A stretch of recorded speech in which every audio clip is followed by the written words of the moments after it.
Buenas tardes, usuarios de las redes sociales del Colegio de Abogados de Honduras. Mi nombre es Juan José Ali, jefe de Relaciones Públicas del Colegio de Abogados de Honduras, y en esta ocasión tengo la alegría de presentarles al abogado José Ramón Cruz Ferrera, secretario de la Sala Penal del Poder Judicial y capacitador de esta tarde, quien nos impartirá la clínica jurídica La extradición en el derecho penal internacional.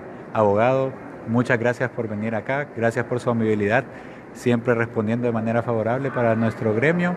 Y abogado, consultarle y entrando en materia para recordarle un poco a nuestros usuarios qué es lo que vimos la semana pasada, qué es la extradición. Bueno, muy buenas tardes. Antes que todo, muchas gracias por la invitación. Muy honrado, pues en la sesión anterior, el jueves de la semana pasada, tratamos de definir lo que era una extradición y decíamos que la extradición es un acto por medio del cual un Estado entrega a una persona que se encuentra refugiada dentro de su territorio a otro Estado que lo busca, ya sea para juzgarlo por la comisión de un delito o ya sea para el cumplimiento de una sentencia, de una condena impuesta a través de una sentencia condenatoria, en este caso con el carácter de firme. Pues eso fue uno de los aspectos más importantes. De ahí hablamos de los elementos de la extradición. Decíamos que una extradición implica una triple relación, una relación entre el Estado requirente y el Estado requerido, que surge a través de un tratado o convenio internacional, una relación entre el Estado requerido y el extraditable, y una relación entre el Estado requirente y el extraditable. Básicamente esos eran los tres elementos que estudiamos. Y también hablábamos de los tipos de extradición, entre las cuales suena más la extradición diferida, que es cuando el Estado requerido difiere la extradición del extraditable en virtud de que tiene un proceso penal pendiente o el cumplimiento de una sentencia en materia penal pendiente. Básicamente esos fueron los tópicos más importantes que desarrollamos en la sesión de la clase pasada. Abogado, en la clase pasada también hubo esa, por decirlo así, dinámica de establecer cuál fue el primer antecedente de una persona extraditada por parte de nuestro Estado. Si nos podría recordar ese ejemplo. Básicamente en la clase anterior los abogados discutíamos cuál fue la primera extradición de un hondureño que se dio. Y como todos sabemos, la primera extradición de hondureños se dio después de la reforma constitucional, que fue del 2012, del 27 de febrero del año 2012, que fue el caso del señor Lobo. Básicamente esa fue la primera extradición de un hondureño. Y finalmente, abogado, ¿cuáles son los temas que en esta capacitación del día de hoy vamos a ver? Bueno, hoy vamos a estudiar cuáles son los principios que conforme al derecho internacional penal tienen que darse para que pueda darse un proceso de extradición. Vamos a estudiar esos principios que son de carácter fundamental para que pueda pues conllevarse un proceso de extradición en todas las etapas. Asimismo, vamos a estudiar los procesos de extradición a la luz de varios tratados o convenios internacionales de los cuales Honduras es parte. Muchas gracias, abogado, y les dejamos con esta clínica jurídica, la cual lleva por nombre La extradición en el derecho penal internacional. Con permiso, esperamos que sea de su provecho y por favor compartan este contenido para que pueda ser difundido a los demás agremiados a nivel nacional. Con permiso, feliz tarde. Gracias. Gracias. Ya puedo.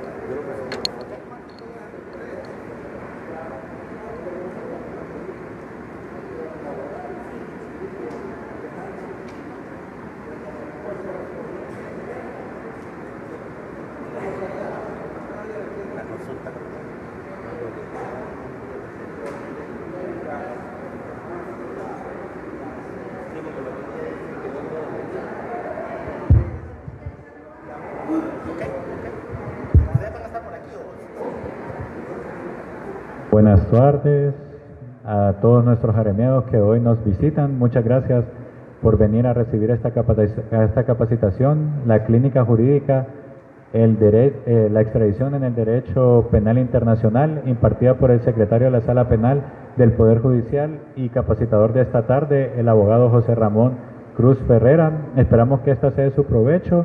Estamos a sus servicios y sin más preámbulo, comenzamos con la capacitación con el abogado José Ramón Cruz Ferrera, al cual recibimos con un fuerte aplauso.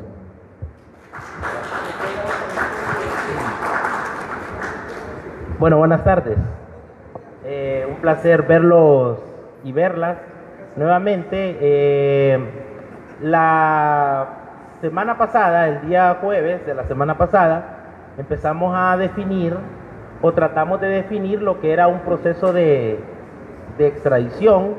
No sé si hacemos un breve repaso, no sé si es una buena o mala costumbre la que tengo, siempre de tocar los puntos que se desarrollaron en una clase anterior, brevemente, solo para que nos ubiquemos en qué era en qué nos quedamos, en qué parte nos quedamos o qué fue lo que discutimos. Bueno, decíamos en la clase del jueves pasado, o definíamos primeramente que una extradición es el acto mediante el cual un Estado se entrega de una persona refugiada en su territorio a otra que le busca, bien para juzgarla por el delito que se le ejecuta, bien para cumplir una pena impuesta previamente por los tribunales de este último Estado. Decíamos nosotros que la semana pasada que en un proceso de extradición se dan una serie de elementos. Primero veíamos los sujetos que intervienen en un proceso de extradición, de ahí mirábamos cuál es la finalidad del proceso de extradición, y no sé si ustedes recuerdan que también discutíamos los tipos de extradición que se dan. Decíamos nosotros en la clase anterior que en un proceso de extradición intervienen dos estados, uno que vamos a llamar estado requirente y otro que vamos a llamar estado requerido. Para ese estado requirente la extradición es un proceso de extradición activa y para ese estado requerido es un proceso de extradición pasiva. Y obviamente no puede faltar el extraditable o el extraditurus, como muchas veces lo llamamos. También decíamos que ese proceso de extradición implica una triple relación, una vez ya estudiando los sujetos o los elementos que en ese proceso de extradición intervienen. Decíamos nosotros que hay una relación entre los dos estados que intervienen, el estado requirente y el estado requerido, y que esa relación surge a través de un tratado o convenio internacional que puede ser bilateral o puede ser multilateral. Después decíamos que hay una relación entre ese estado requirente y el extraditable. Porque hay una relación entre el estado requirente y el extraditable, porque ese estado requirente solicita en extradición a ese extraditurus, a ese extraditable, en virtud de que tiene un proceso penal pendiente o porque tiene que ir a cumplir una pena impuesta por una sentencia, por un tribunal en materia penal. Entonces de ahí nos íbamos a cuál es la finalidad de la extradición.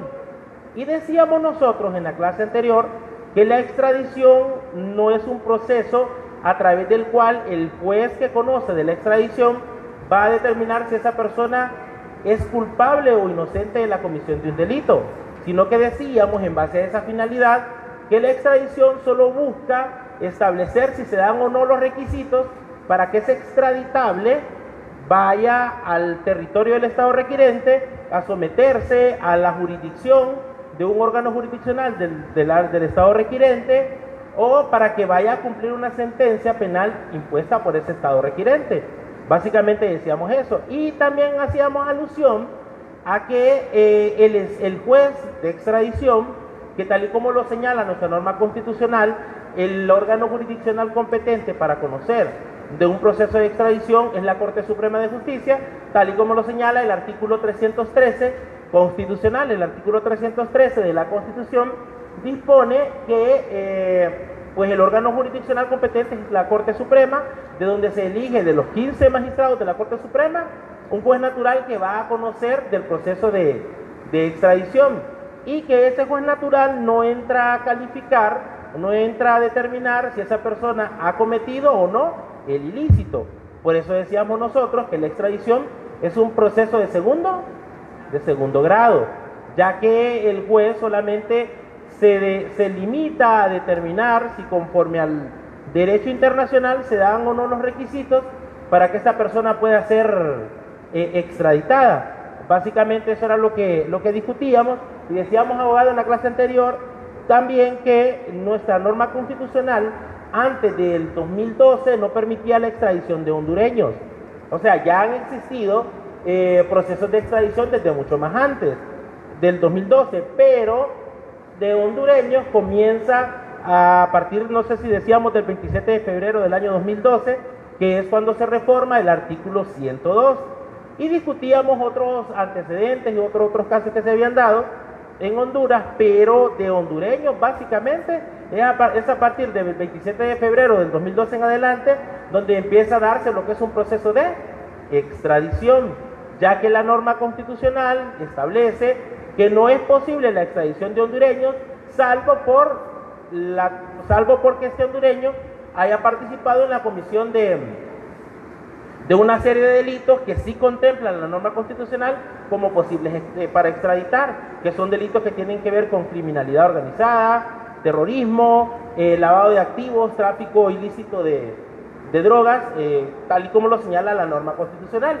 O sea, como decíamos nosotros, solamente se puede extraditar por estos delitos.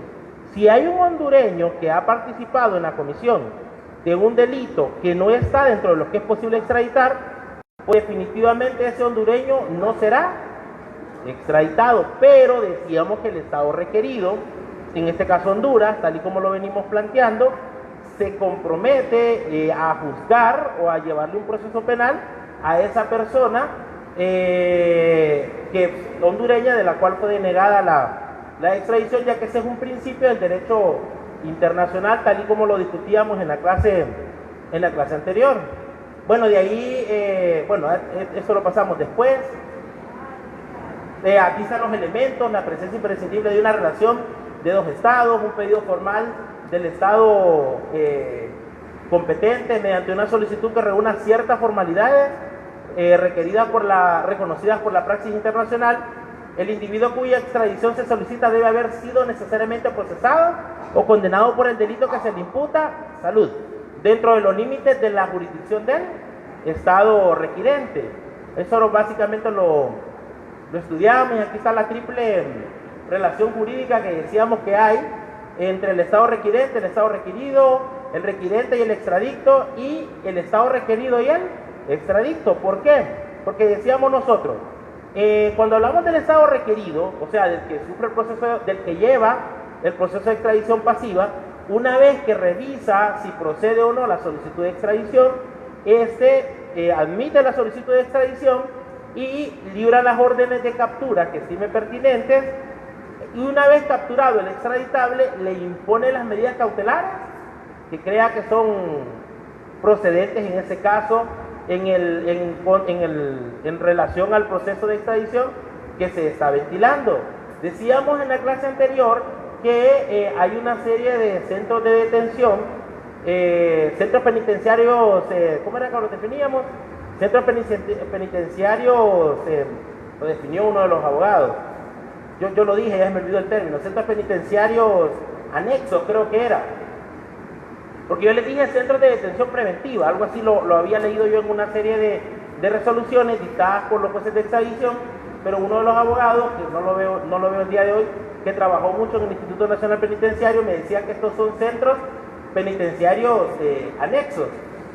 Yo les decía en la clase anterior que hubo un acuerdo publicado en la Gaceta, en la cual se decretaron unos centros especiales donde se pueden detener a las personas que están sometidas a procesos de extradición en virtud de que puedan implicar casos de alto impacto, y en el cual se pueda poner en riesgo la vida del extraditable, y no solamente extraditable, sino que también mencionábamos procesos penales cuando se considere que el imputado puede correr riesgo debido a la magnitud del delito o el impacto que socialmente ese delito tenga. Y decíamos que habían esos centros penitenciarios anexos. Había uno aquí en la... ¿Perdón? Sí, es que yo había dicho centros de detención preventiva, porque así la leí en varias resoluciones de extradición, pero había un compañero que me decía que no se llaman centros de detención preventiva, sino que se llaman centros penitenciarios anexos. Me hacía él la corrección. Y estos son, decíamos nosotros, en el primer batallón de infantería, en los Cobras, en Naco Cortés, tengo entendido que están esos centros, donde en la mayoría de los casos son enviados los extraditables, pero en fin, el juez natural que conoce del proceso de extradición tiene la potestad de determinar en qué centro penitenciario se va a detener preventivamente al extraditable. Diga, abogado.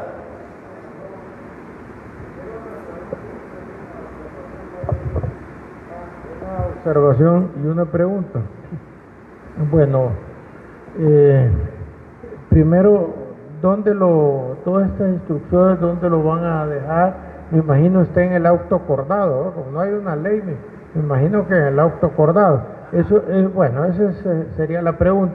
La observación, esto yo lo miré en los Estados Unidos, que cuando detienen a alguien porque no tiene pasaporte, bueno, sí tiene pasaporte, la visa está vencida, hay algún problema, alguna duda, no lo llevan a un centro, sino que va a la casa de un abogado, si es que tiene abogado, o de un policía o del sheriff a su casa. Supongo alguna compensación tendrá. Aquí como van tan en aumento las extradiciones, me imagino que se puede considerar en el futuro entregarle al abogado, él se hace responsable, ¿verdad? No es que lo va a hacer escapar. El abogado lo puede llevar detenido, porque el extraditado, igual que en el caso que refería, no es un condenado, sino que es alguien que está en transición para sacarlo del país. Eso que dice el abogado, pues, siendo que nosotros no tenemos una ley de extradición, decía el abogado, hay un auto acordado emitido por el pleno de la corte anterior, que era presidida por el doctor Rivera Avilés, emitió un auto acordado en el cual básicamente se establecían las etapas del proceso de extradición. Ese auto acordado en aquel entonces fue aprobado por mayoría por el pleno en aquel momento.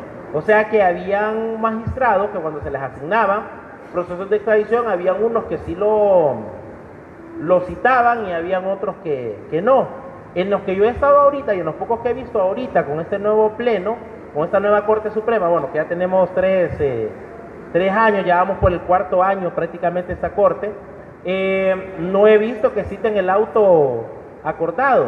Yo les decía en la clase anterior que básicamente el proceso de extradición fue establecido por analogía. Les decía, y como todos nosotros sabemos, la analogía en materia penal solo puede ser utilizada cuando favorece al reo, en este caso al extraditable, en buena parte. Entonces decíamos nosotros, básicamente quien abre la brecha, no sé si ustedes recuerdan que yo les decía, o quien establece el procedimiento a seguir en un proceso de extradición fue cuando se extraditó un guatemalteco, creo que en el 2011, que en ese caso el juez natural fue el doctor Carlos David, magistrado en aquel entonces de la Corte Suprema de Justicia. Y en el auto acordado, básicamente, abogado, se establecen esas etapas que él ya había dejado o había pautado cuando llevó ese proceso de extradición. En cuanto a las medidas cautelares, pues se aplican básicamente, casi siempre se aplica el arresto preventivo por la magnitud del proceso.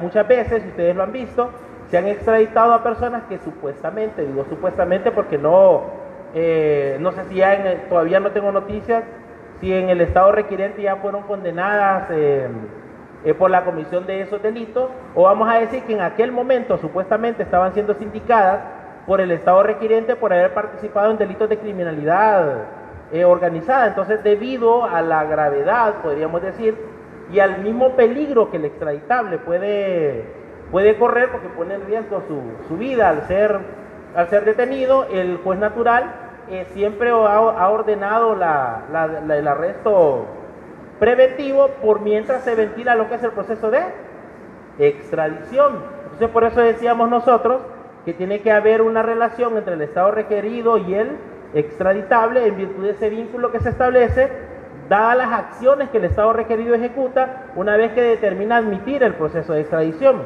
Ahora, eso de detención, así como usted lo dice, en ciertas casas de habitación, no sé si en Honduras vaya a ser posible debido a la realidad que muchas veces nosotros hemos vivido, que estamos viviendo en la actualidad.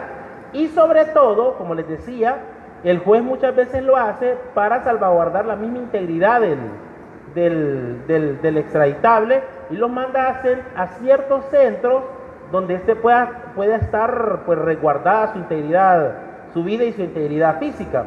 Ese es básicamente las acciones que este juez natural toma al momento de que la persona es habida, al momento de que la persona es capturada, ya que una vez que él admite la extradición, hay que esperar, abogado, que el extraditable sea localizado por los entes correspondientes y una vez localizado, detenido y puesto de inmediato a la orden del juez de extradición.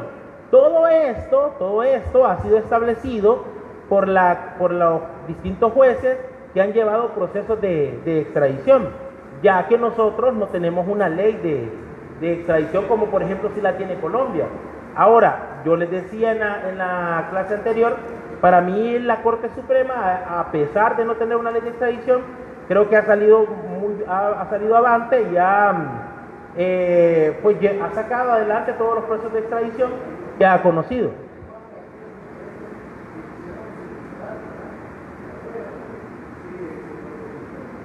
Ajá.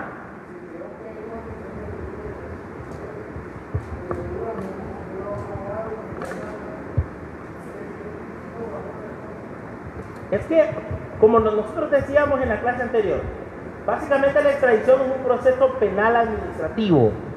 Ya lo he leído, esta ley modelo sobre extradición. Es un proceso, decíamos nosotros, de índole, no es un proceso de fondo.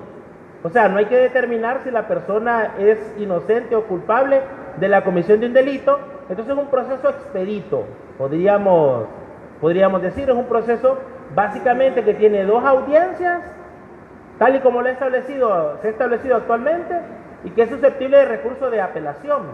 O sea, si usted no está de acuerdo o no está conforme con la resolución del juez natural, usted se va en apelación, y decíamos nosotros que esa apelación es conocida por el mismo pleno de la Corte Suprema, con exclusión del juez natural que ya conoció en la etapa anterior. No, eso es básicamente, el laudo acordado estableció el proceso de apelación, el recurso. No. Una vez que se interpone el recurso de apelación, se le da el trámite al recurso de apelación tal y como lo establece o lo dispone el Código Procesal Penal. Una vez que ya ha sido formalizado el recurso de apelación, se envían los antecedentes al Pleno de la Corte para que sea el Pleno de la Corte quien estime si declara procedente o no, con o sin lugar, ese recurso de apelación. Si lo declaras, hasta el momento he visto que casi todas las resoluciones dictadas en un proceso de extradición han sido declaradas con lugar, y los recursos de apelación han sido de igual declarados sin lugar, confirmando la resolución dictada por el juez natural que conoció en la etapa anterior, y de ahí se va ya al proceso administrativo para proceder a la ejecución de la resolución. Decíamos nosotros que nosotros no tenemos un proceso de extradición netamente judicial, sino que decíamos que era un proceso mixto, ya que interviene tanto el Poder Judicial como otras instituciones, en este caso las Relaciones Exteriores, el Poder Judicial y la Secretaría de Seguridad, cuando ya corresponde lo que es la ejecución de la resolución dictada por el juez natural, y se procede al traslado, o sea, a la entrega del extraditable a poder del Estado requirente, ya sea con cualquiera de las 2 finalidades que persigue la extradición, para que se someta a un proceso o para que cumpla una sentencia condenatoria. Yo les decía que se han dado casos, yo he visto casos, se dio un caso de un nicaragüense que fue extraditado, y tengo entendido que en el Estado requirente allá en Nicaragua fue absuelto, y después me contaron que más bien ya estaba de nuevo dentro del territorio nacional el extraditable, porque el que se someta a un proceso de extradición no determina que sea imputado, y que una vez no es imputado y tampoco siendo declarada con lugar de extradición, tampoco quiere decir que la persona es culpable de la comisión de un delito, ya que decíamos que el juez de extradición no puede entrar a valorar esos extremos, ya que se estaría extralimitando el ámbito de su competencia dentro de lo que señala los principios del derecho internacional en cuanto a los procesos de extradición. Básicamente eso era lo que nosotros discutíamos en la clase anterior. También después hablábamos de los tipos de extradición. No sé si alguien tiene alguna pregunta. Después hablábamos de los tipos de extradición. Las clasificaciones más comunes es la que se nos da de extradición activa y la extradición pasiva.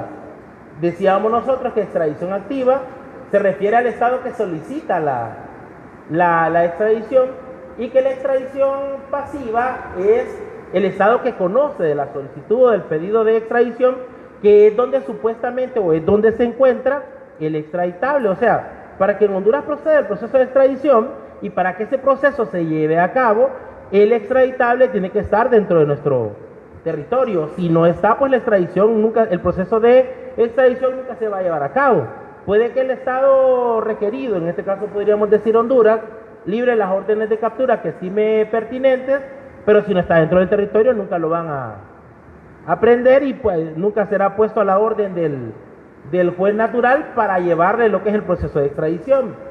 No sé si lo mencionamos, pero dentro de esos procesos de extradición se tiene que garantizar lo que es el derecho de defensa del extraditable. O sea, se tiene que respetar esa garantía al extraditable, y él puede, en esa primera extradición, en esa primera audiencia que se lleva a cabo, en cuanto el extraditable es puesto a la orden del juez natural, se le tiene que garantizar la asistencia de un profesional del derecho. Él puede agenciarse, él puede correr con los gastos de un profesional del derecho que lo represente, o en caso de no tenerlo, el juez natural le provee de un defensor público que lo pueda representar durante todo ese proceso. O sea, si bien es un proceso que no es donde se determina la inocencia o culpabilidad de la comisión de un delito, pero sí definitivamente tiene que respetarse y asistírsele al extraditable con la concurrencia o la participación de un profesional del derecho que lo represente.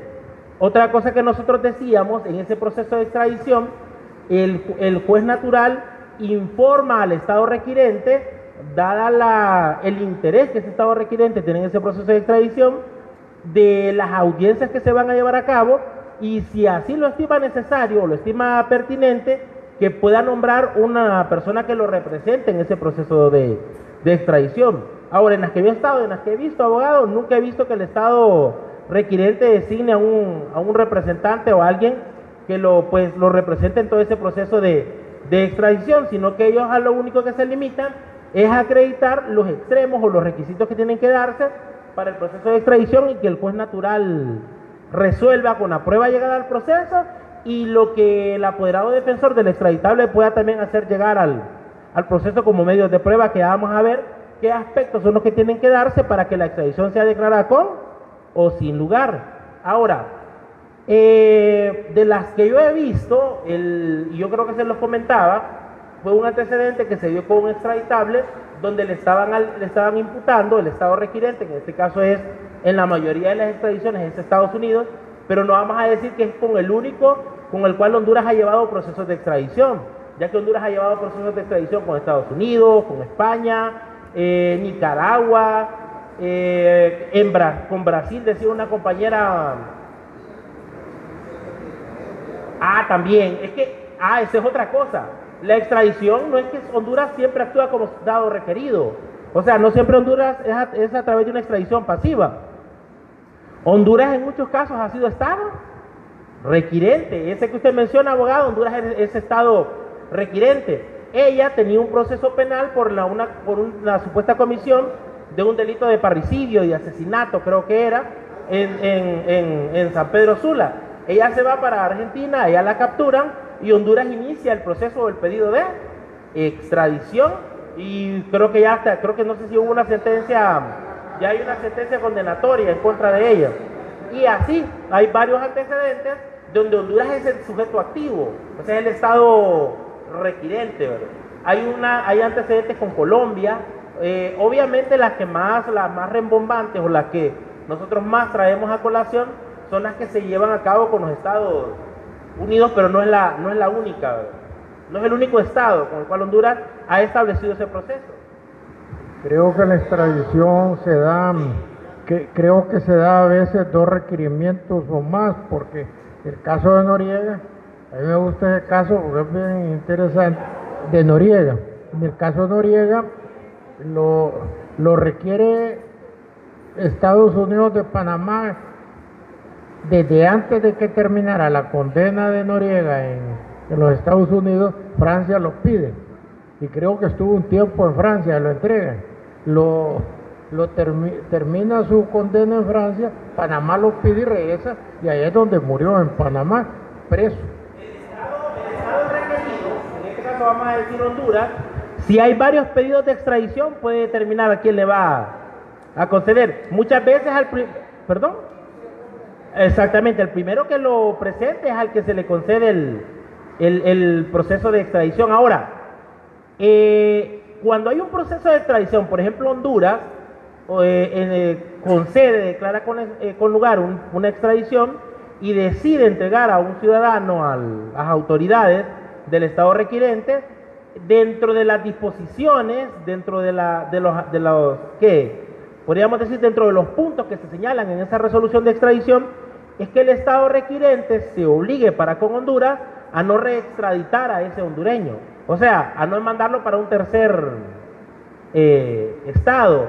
Y ya vamos a ver más adelante, a no imponerle penas como la pena de muerte, a no juzgarlo por otros delitos que no sean más los que se concedieron en el proceso de extradición. Como yo les decía, o hay una extradición de las últimas que fue declarada con lugar parcialmente.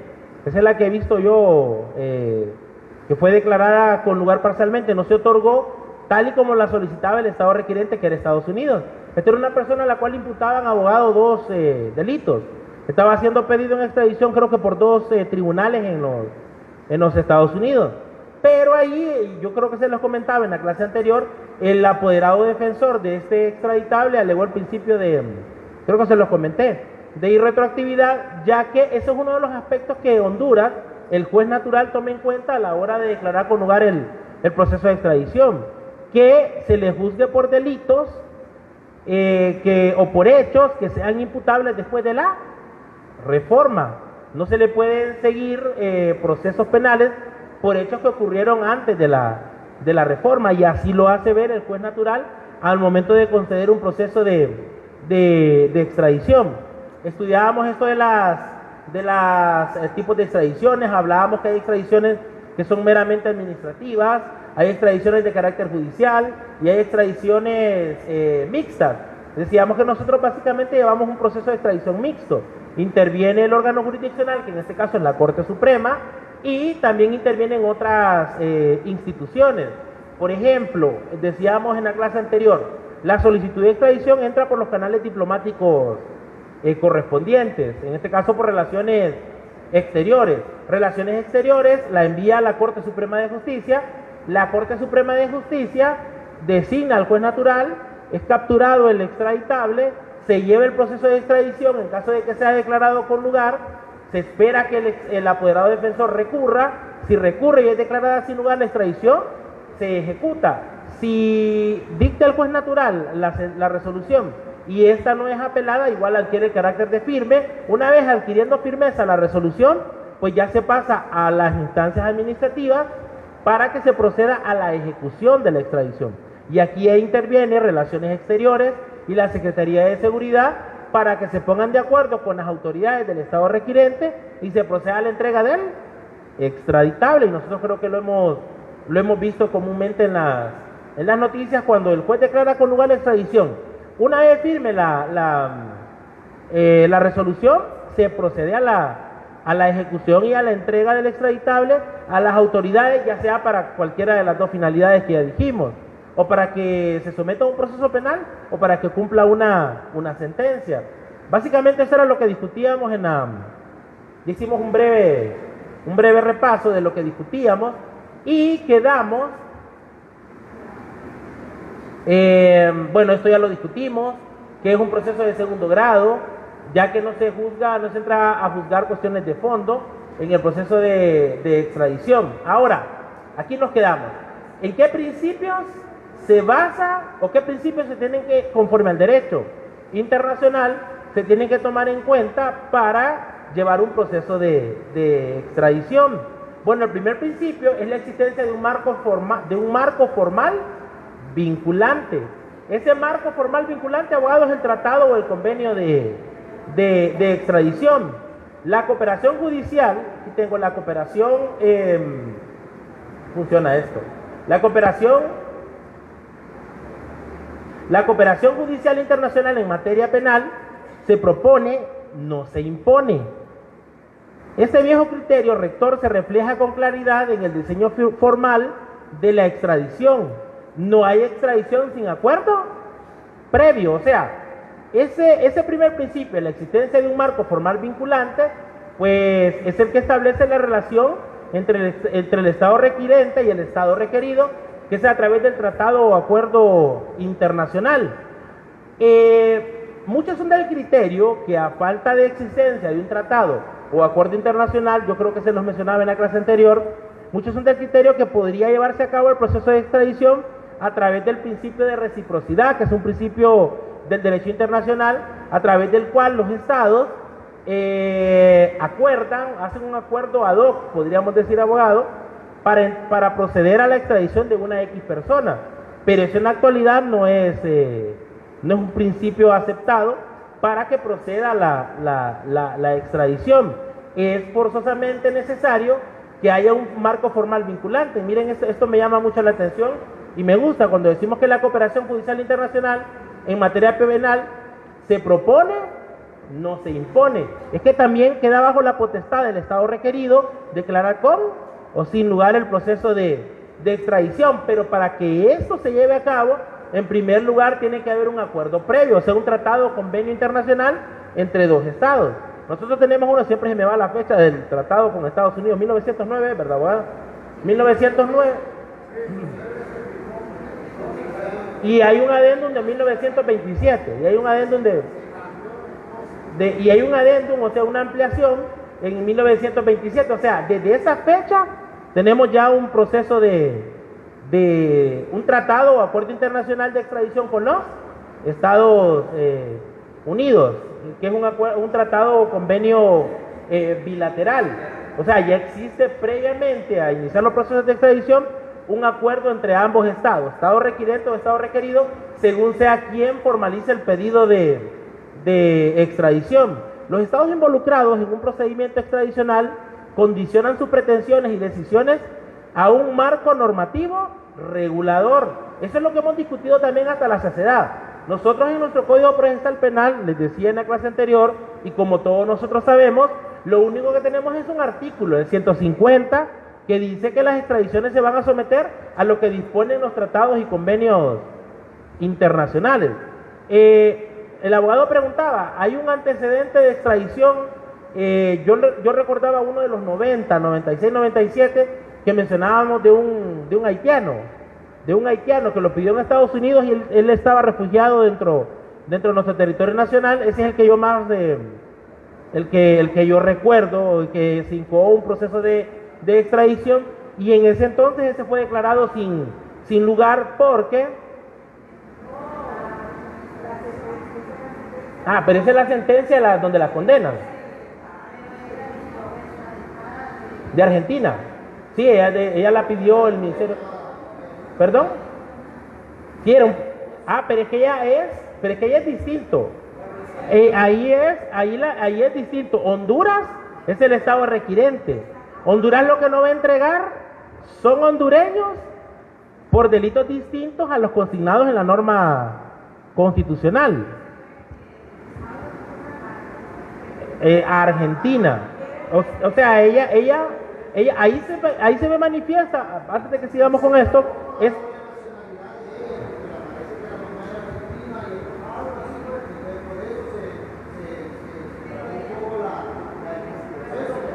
pero ella, por ejemplo, cuando es pedida en extradición, no tenía una sentencia condenatoria. Además, creo que ni había sido sometida a juicio oral y público, sino que es pedida en extradición porque ella trató de evadir, y que básicamente la finalidad de la extradición, combatir lo que es la impunidad. Les decía en una clase anterior, evitar que una persona evada las consecuencias de sus delitos solo cambiándose de territorio, o sea, fugándose al territorio de otro estado.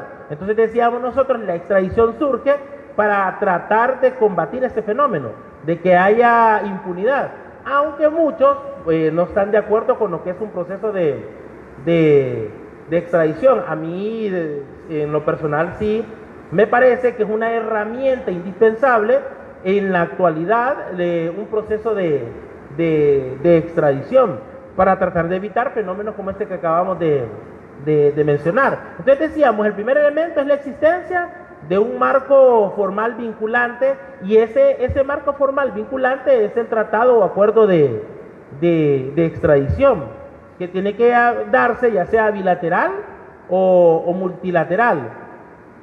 Es importante señalar que la operativización de los procedimientos extradicionales, sobre todo en su etapa pasiva, que es lo que nos pasa a nosotros, sobre todo en su etapa pasiva, encuentran en el derecho interno de los estados normas subsidiarias y complementarias que adecúan la generalidad de las normas procedimentales de los tratados a las prácticas y ritos procesales del estado requerido.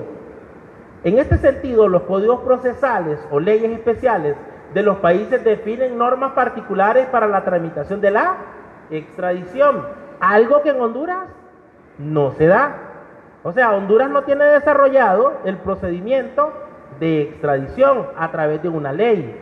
Está ese auto acordado, pero yo les decía, ese auto acordado, si bien el Pleno de la Corte en su momento el anterior, tuvo la buena voluntad de reglamentar, podríamos decir, o de dejar claras cuáles son las etapas de extradición, yo en la actualidad he visto resoluciones de extradición o procedimientos donde no los citan. Es más, yo vi procesos de extradición en la Corte anterior, que si bien fue aprobado en la Corte anterior, donde tampoco lo utilizaban o lo aplicaban, ya que básicamente lo que hacen es seguir las etapas ya establecidas en las primeras extradiciones, y los jueces naturales han seguido aplicando ese mismo procedimiento y únicamente tratando de respetar o de garantizar el debido proceso, podríamos decir, y garantizando o asegurándole al extraditable lo que es el derecho a la defensa, por ejemplo. ¿Por qué? Porque nosotros, por ejemplo, en Honduras no tenemos desarrollado a través de una ley ese proceso de extradición, y hasta la vez pues hemos salido avantes, diga, abogado. También, es que todos los tratados y convenios internacionales de los cuales Honduras es parte, aplican para determinar ese proceso de extradición. El código de Bustamante es un código de derecho privado internacional. Ahora, tiene sí artículos referentes a la extradición, y la extradición es entre estados. Un particular no va a pedir una extradición a un estado le va a pedir a un particular que le entregue algo. Es de derecho público internacional, pero aquí está el Código Bustamante. Sí, es que básicamente lo que dice el abogado sí es un dato, podríamos decir, interesante, ya que tenemos el Código de Bustamante que habla del derecho internacional privado. Básicamente, bueno, lo que todos sabemos de derecho internacional privado es que el derecho internacional privado lo que trata es solucionar los conflictos de competencia. O sea, hay dos ordenamientos jurídicos que se pueden aplicar para una relación, para un conflicto que surge entre particulares, pero la característica de ese conflicto entre particulares es que es de carácter internacional. Entonces el derecho internacional privado nos ayuda a determinar qué ordenamiento jurídico es el aplicable para solucionar ese conflicto, y también qué órgano jurisdiccional es el competente para conocer de este. O sea, yo celebro un contrato en Panamá con X personas, pero resulta que ese contrato va a surtir efectos aquí en Honduras. Tenemos un conflicto, ahí entra en juego el derecho internacional privado, que establece puntos de conexión o establece principios para que yo pueda determinar qué ordenamiento jurídico es el llamado a aplicar en ese conflicto, pero sí contiene normas de derecho ahora, obviamente, ese código de Bustamante es suscrito por todos los países de América Latina, y también se imponen procedimientos o principios esenciales para un proceso de extradición. Igual que el tratado que Honduras tiene con Estados Unidos, por ejemplo, en ese mismo código de Bustamante se prohíbe la extradición por delitos de orden político. Que aquí a veces surge una confusión cuando hablamos de la extradición. No se puede extraditar por delitos de orden político, pero aquí tenemos que aprender nosotros que hay delitos de orden político puros y hay delitos de orden político conexos. O sea, un delito común que va ligado a cuando hablamos de un delito conexo, yo ejecuto un delito común, pero que también va a tener implicaciones políticas. Yo cometo, por ejemplo, el secuestro de un avión, por dar un ejemplo, con implicaciones de índole política. No sé si me siguen con la idea que les quiero llevar. O sea, se prohíben los procesos de extradición, ya que el abogado toca el código de Bustamante, extraditar por delitos de orden político. O sea, ¿cuál es un delito de orden político? Aquel que atenta contra los derechos del Estado, o sea, contra el orden de un Estado.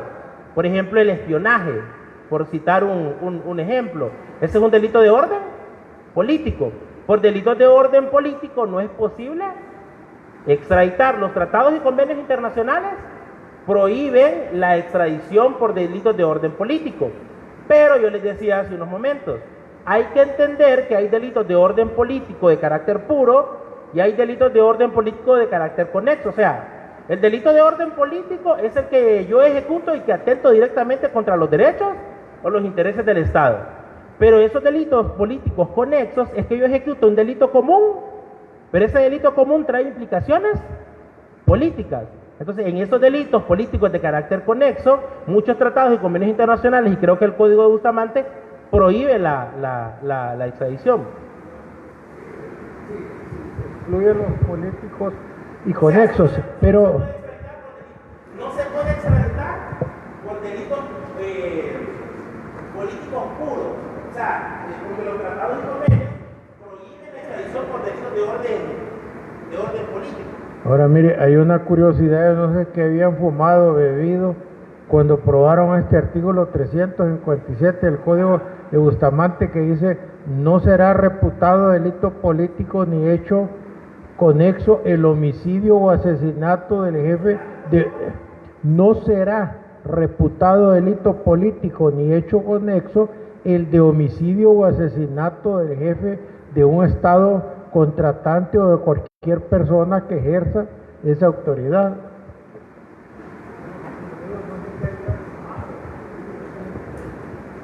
Dice, no será reputado delito político ni hecho conexo. O sea, que no se va a considerar delito político.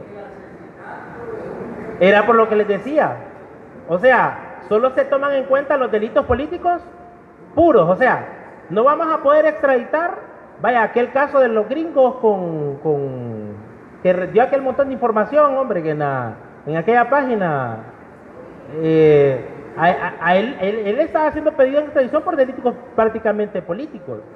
A él, si no estoy mal informado, he leído mal, creo que a él no declararon con lugar la extradición, porque por delitos políticos no se puede extraditar. Ahora, un delito político conexo, sí es posible extraditar, porque no es un delito político puro. Entonces, lo que le llama la atención al abogado es que el artículo 357 del Código de Bustamante, cuando dice no será reputado delito político, o sea, no se va a considerar delito político, ni hecho conexo el homicidio o asesinato del jefe de un Estado, contratante de cualquier persona que en él ejerza autoridad. O sea, si por ejemplo una persona mata al presidente de la República, podrá ser pedido en extradición. Sí, porque no es considerado un delito. No es considerado un delito político. Eso es lo que dice ese sí puede ser entregado. ya que por la explicación que les daba, delitos políticos puros y los delitos políticos conexos. Bueno, no sé si tienen alguna otra duda. Ese código de Bustamante es aplicado, es tomado en cuenta a la hora de llevar los procesos de extradición. Ahora, el problema de Honduras no es la falta de tratados o convenios internacionales. Lo que se discutía es que no tenemos una ley procesal en cuanto al proceso de extradición. O sea, no tenemos una ley que subsidiariamente desarrolle lo que ya está estipulado por el Estado de Honduras con otros estados a través de los tratados y convenios internacionales. Pero a lo que les decía, siempre se han llevado a cabo lo que son esos procesos de extradición, por lo que ya se ha establecido dentro de la práctica interna nuestra en cuanto a esos procesos de extradición. Yo básicamente les decía, para los que estaban en la clase anterior, que básicamente nosotros lo hacemos un proceso de extradición donde hay dos audiencias. Una audiencia muy similar a la declaración de imputado y una otra segunda audiencia que es muy similar a la audiencia inicial. En la primera audiencia se hace básicamente la liturgia de la audiencia de declaración de imputado. Básicamente lo mismo, yo se los explicaba en la clase anterior. Pero eso no lo tenemos desarrollado en ninguna ley. Sí lo van a encontrar en ese bendito auto acordado, pero como les repito, ya hasta la saciedad, muchos no es que aplican ese auto acordado, además ni lo citan en sus resoluciones o en el proceso, sino que vienen ya repitiendo lo que internamente se ha venido haciendo en todos los procesos de extradición. La que abrió la brecha, podríamos decir, la que ha seguido es, ya con el nuevo Código Procesal Penal, es la extradición del guatemalteco. De ahí todas las extradiciones han venido siguiendo el mismo procedimiento. Después de que se da la extradición del guatemalteco, viene el Pleno de la Corte, que era presidida por el doctor Rivera Avilés, y emite ese auto acordado, que por cierto, si ustedes ven ese auto acordado de abogados aprobado por mayoría, no es ni por unanimidad. Entonces habían detractores, habían unos que estaban a favor en aquel entonces y otros que no les parecía y ni siquiera lo citaban el bendito auto acordado. Bueno, sigamos, ese es el primer, diga.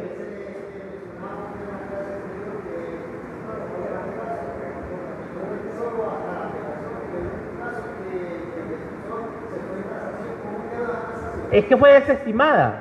El primer caso que se va, y yo lo menciono porque yo creo que eso ya ustedes lo encuentran hasta en internet. Ustedes se meten en internet y ahí encuentran las resoluciones y creo que hasta copia no sé si hasta de las audiencias. Ese primer caso fue el primer hondureño que se extraditó. Como era el primer proceso de extradición que se ventilaba, en virtud de lo que dispone el Código de Bustamante de los recursos de casación, vino el apoderado defensor de este extraditable, interpuso hasta la casación. O sea, él se fue en apelación y después de apelación se fue en casación, pero en ese caso la casación no estableció ya la sala de lo penal, ya estableció el pleno de la corte que únicamente procedía hasta el recurso de apelación. ¿Ve? El proceso de extradición no es un proceso engorroso, realmente es un proceso bien expedito, ¿verdad? Es un proceso que en un par de meses se ventila y se resuelve si va con o sin lugar la extradición. Entonces teníamos ese primer principio. Muy bien, ¿qué otro principio es importante tomar en cuenta? Bueno, podemos decir que existe la obligación de extraditar. El principio esencial que rige la extradición es el compromiso implícito o formal de los estados de extraditar a los delincuentes y viabilizar la realización de la justicia penal del estado requirente. Pero no es que esa obligación de extraditar a abogados no es que es absoluta. El estado, existen excepciones a ese principio. No sé si me siguen. O sea, hay ciertas circunstancias por las cuales el estado puede, en base a el estado requerido, en base a las facultades que le asisten, restringir ese principio. O sea, el primero es que tiene que haber un vínculo. El primer principio que ya lo hemos venido desarrollando a lo largo de la clase de la semana anterior. Este otro principio es aquel compromiso de la obligación de extraditar que adquieren los estados requeridos. Pero yo les decía, este principio no es del todo absoluto, Porque el Estado requerido dentro de sus atribuciones puede en ciertas circunstancias, si no se dan los elementos o los requisitos de extradición, a través del juez natural declararla sin lugar. Ahora, excepción a ese principio. O sea, el segundo principio. ¿Cuál es la excepción a ese principio? A esa excepción, a ese principio de obligación de extraditar, hay una serie de excepciones que las vamos a denominar cláusulas de exclusión o reglas de denegatoria. O sea, ¿qué reglas establece el Estado? Puede establecer un Estado requerido abogado para denegar un proceso de extradición. O sea, ya decíamos nosotros que el juez natural que conoce el proceso de extradición no entra en cuanto al fondo si la persona ha cometido o no el delito, pero sí a determinar si se dan o no los requisitos para poder extraditar. Entonces, en eso entra la cláusula de exclusión o reglas de denegatoria. Cuando el Estado requerido es el que puede denegar la extradición, que la extradición se utilice para activar la persecución por razones políticas, raciales o religiosas. O sea, ahí el Estado requerido puede denegar la extradición. Es más, decíamos nosotros, cuando son delitos de orden político, esos están excluidos de los procesos de extradición. Darle mucho tiempo, le doy un ejemplo de negación. Cuando Estados Unidos invade Cuba a través de Bahía Cochinos, y después de que hubo el gran desastre que fracasaron esa invasión, le pidieron a Fidel que entregara a todos los gringos que cayeron ahí, un montón de americanos, y si podían que les agregaran unos cubanos. Entonces Fidel dijo no, pero al rato contesta: les voy a entregar a cada uno de ellos, pero me van a dar tantos tractores por cada uno. Y a eso se llegó, y entregaron herramientas agrícolas, tractores, y les entregó todos los que se quisieron llevar de Bahía Cochinos. Pagaron eso. Bueno, ellos se habían ido a invadir Cuba, lo pagaron y así se resolvió. Sí, y ahí no hubo juicio ni nada, no, nada, entrega contra tractores, contra maquinaria agrícola, llévense estos gusanos, y van para afuera. Bueno, otra cláusula de denegatoria o de exclusión es que la extradición se solicite en base a un delito sobre el cual ya ha recaído sentencia firme. Era lo que decíamos, creo que era el abogado allá, me preguntaba, si al hondureño, por ejemplo, o al extraditable, ya lo condenaron por esos hechos, y él ya cumplió inclusive la condena. Viene el Estado requirente y lo pide por esos mismos hechos. Entonces, en ese caso, el Estado requerido podría denegar la extradición. O sea, a una persona X la piden por tráfico de drogas, pero hay que ver que si cometió varios delitos de tráfico de drogas. Si esta persona cometió varios delitos de tráfico de drogas y no ha sido juzgado en el territorio del Estado requerido por alguno de ellos, en todo caso ahí sí procedería la extradición. Pero si esa persona, ya sea nacional o extranjero, ya fue juzgado, digamos que participó una vez en un hecho de tráfico de drogas, ya fue juzgado, ya fue condenado, cumplió la condena, pero viene a Estados Unidos, doctor, y lo pide en extradición. Entonces, en ese caso, el Estado requerido, dentro de la potestad que le asiste, si bien todos los estados tienen el compromiso o la obligación, en virtud de ese principio de solidaridad para combatir la impunidad, tienen la obligación de extraditar, pero si es una persona que ya fue condenada, ya cumplió la condena por los hechos que se le imputaban, y por esos mismos hechos el Estado requirente lo solicita en extradición, el Estado requerido puede denegar el proceso de extradición. 3, que la extradición se requiera para hacer comparecer al extraditable ante un tribunal de excepción. También en ese caso se puede declarar sin lugar un proceso de extradición. Recuerden que siempre tiene que respetar, es un principio internacional, el principio del juez natural. En materia penal es del juez previo. O sea, no pueden a mí someterme a un proceso y crearme un tribunal solo para seguirme ese proceso penal. No, se tiene que respetar el principio de juez natural, y eso también dentro de la práctica internacional. O sea, a mí me están pidiendo en extradición, pero me van a crear un tribunal de excepción solo para juzgarme. En ese caso, el Estado requerido puede, dentro de su facultad, denegar, eso es una de las cláusulas de exclusión o de denegatoria de ese principio que estamos estudiando ahorita, que es el de la obligación de extraditar. ¿Me siguen? Muy bien, ya les voy a dar unos minutos para que tomen café, a los que son cafeteros. 4. Que la extradición se base en la imputación de un delito. Esto era lo que les decía. Que la imputación se base en un delito, en un delito político puro, o que se trate de un delito punible con penas privativas de libertad de corta duración. O sea, era lo que les decía hace unos minutos. Se puede denegar la extradición, pero solo por delitos políticos de orden puro. O sea, aquellos que atentan directamente contra los derechos del Estado. Pero que hay un delito conexo, y ese delito conexo lleva implicaciones políticas, ese sí se puede extraditar. Pero por delitos políticos puros no se puede extraditar. El Estado requerido tiene la potestad de denegar la extradición. Que se trate de la extradición de un nacional del Estado requerido. Eso en Honduras, por ejemplo, hasta antes del 27 de febrero del 2012, era una causal de exclusión o de denegatoria de extradición. Siempre sigue esta concepción de los estados a nivel global, podríamos decir, ha venido cambiando debido a las figuras delictivas que en los últimos tiempos han surgido, como la criminalidad organizada, el terrorismo, por ejemplo, esos delitos de orden transnacional. Entonces los estados en general han venido evolucionando, podríamos decir, en su forma de pensar, y han venido ya abriéndose un poco más, podríamos decir, a la extradición de nacionales. Pero eso antes, por ejemplo, en Honduras no era posible. Antes del 2012 en Honduras no era posible extraditar por ningún tipo de delito aún nacional.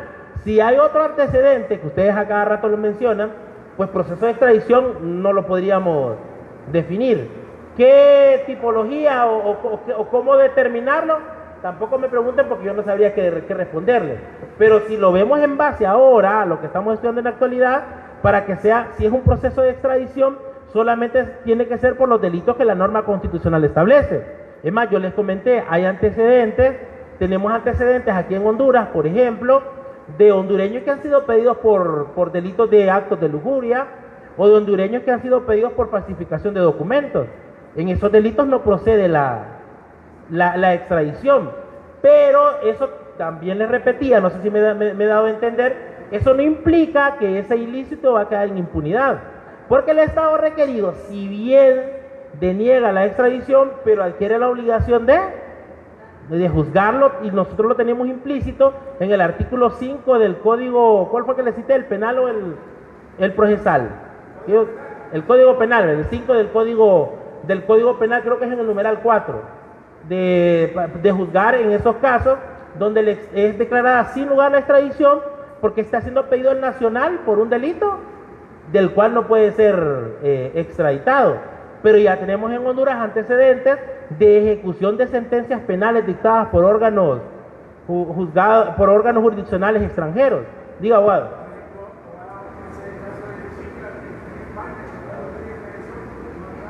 Perdón, si le pasan al abogado para que... Gracias. La pregunta es, ese caso de chica de Ciudad del Ángel que está pidiendo Honduras extradición en España, en ese caso la norma constitucional no es por tráfico de estupefacientes ni tampoco por criminalidad organizada. En este caso no lo van a extraditar a España, pero lo van a juzgar en España Tenemos que aprender a distinguir si es una extradición activa o si es una extradición pasiva. O sea, si es una extradición pasiva, Honduras solamente, si son nacionales, o sea, si son hondureños, solo puede extraditar por los delitos del artículo 102 constitucional. Pero este es al revés.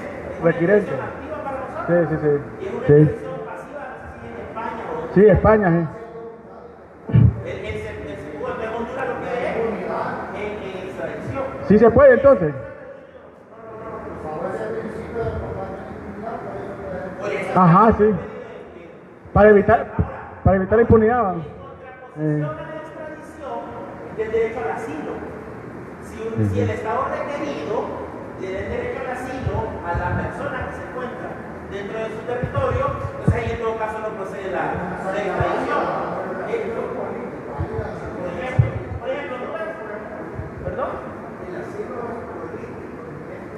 Es eminentemente político. No. Ahora, pero por ejemplo, hay un caso X en Honduras donde la persona estaba haciendo pedido en extradición, o sea, él se fue del estado de Honduras.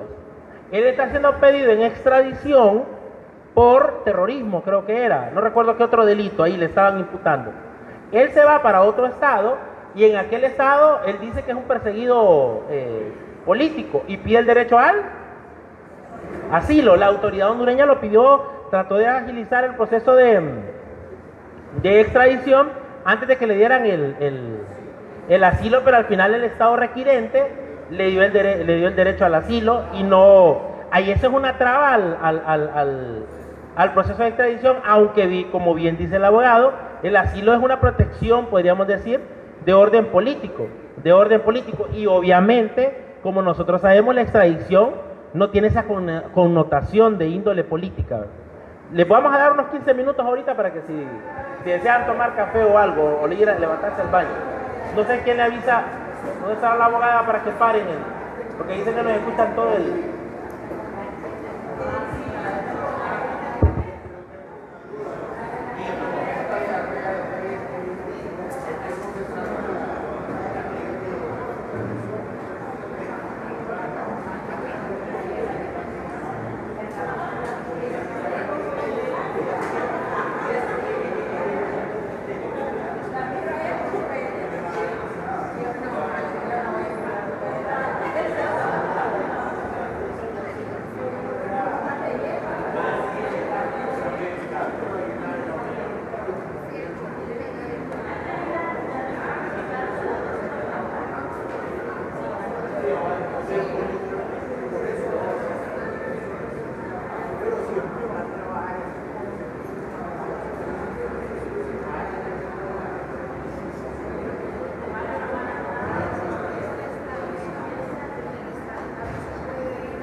Pero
Solo si nos responde una pregunta y después la paro, que nos hacen desde las redes sociales. Ajá. Si nos responde una pregunta. ¿Qué pregunta? Primero démela para prepararme. Con mucha experiencia, ¿existe algún antecedente en que el Estado de Honduras se niegue a extraditar a un ciudadano? Esa es la pregunta, claro. Y lo saluda. Dale,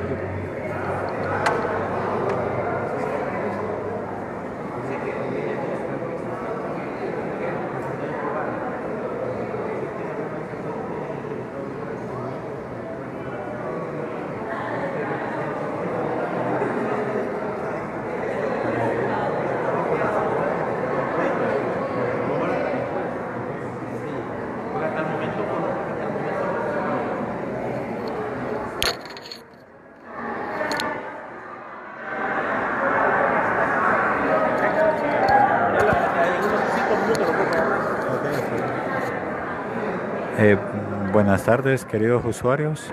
En este momento el abogado está realizando un coffee break y al señor Santiago Escobar la pregunta sobre si existe algún antecedente en que el Estado de Honduras se niegue a extraditar a un ciudadano.